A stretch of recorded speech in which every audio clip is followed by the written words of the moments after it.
Hello guys, welcome back to my channel. তো আজকে প্রায় অনেক দিন পরই একটা বড় ব্লগ নিয়ে চলে এসেছি। তো আজকে আমরা যাচ্ছি একটা বার্থডে পার্টিতে, আর এটা ছিল পাইকপাড়ার আনন্দম ব্যাঙ্কুইটে আমাদের ইনভিটেশনটা ছিল এই যে বার্থডে পার্টিতে। তো এই বার্থডেটা ছিল আসলে আমার বাবার ছাত্র ছিল, আর এখন বর্তমানে আমাদের হাউস ফিজিশিয়ান, একজন বড় নামকরা ডাক্তার। তো তার ছেলের জন্মদিন, সুদীপ আঙ্কেলের ছেলের জন্মদিন। তো এই যে এসেই ফার্স্টে আমরা এখানে কেক দিল, আর স্টার্টারে কিন্তু খুব দারুণ দারুণ আইটেম করেছিল। তো সেগুলো হচ্ছে চিকেন সাটে, ফিশ বল, পনির পকোড়া।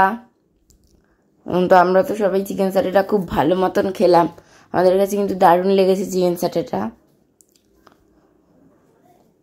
তো তারপরে আমরা খেলাম হচ্ছে মকটেলের ব্যবস্থা ছিল বিভিন্ন রকমের, যে যেটা যা বলছে। তো আমরা খেলাম হচ্ছে আম পান্নাটাই খেলাম।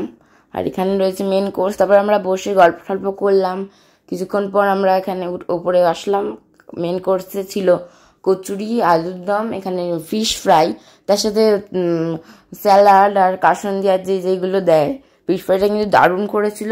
তারপরে আছে হচ্ছে বাসন্তী পোলাও আর চিংড়ি মাছের মালাইকারি। আর এই যে চিকেন বিরিয়ানি আছে, চিকেন বিরিয়ানিটা আমরা নিইনি বেশি একটা, যেহেতু চিকেন বিরিয়ানিটা আমরা মাঝে মাঝে খাওয়া হয়, তো সেই জন্য চিকেন বিরিয়ানিটা নিয়ে নিই। আর রয়েছে সাদা ভাত আর মাটন কষা। আর এই যে লাস্টের যেগুলো আছে চাটনি পাঁপড়, একটা খুব সুন্দর দুধের একটা সন্দেশ করেছিল, আর হট গোলাপ জামুন আর পান করেছে। আর এখানে তো ভিড় পুরো খাওয়ার জায়গা। এই যে আমরা খাওয়া শুরু করে দিলাম ফিশ ফ্রাই দিয়ে, দারুণ ছিল ফিশ ফ্রাইটা। তারপরে আমরা বাসন্তী পোলাও আর চিংড়ি মাছের মালাইকারি দিয়ে খেয়ে ফেললাম। এখন কিন্তু আমরা এক থালা ভর্তি মাটন নিয়ে চলে এসেছি, আর তার সাথে নিয়েছি কিন্তু সাদা ভাত, চিকেন বিরিয়ানিটা নিইনি। তো এই যে আবার আমরা একবার করে ফিশ ফ্রাই নিয়েছি, দারুণ ছিল কিন্তু ফিশ ফ্রাইটা। আমরা লাস্টে এখানে চাটনি আর সন্দেশটা কিন্তু অপূর্ব ছিল, দুধের সন্দেশ, এরকম সন্দেশ আমরা খুব ভালো খাই। তো লাস্টে ছিল বাটারস্কচ আইসক্রিম। তো আজকের ভিডিওটা এই পর্যন্তই, টাটা।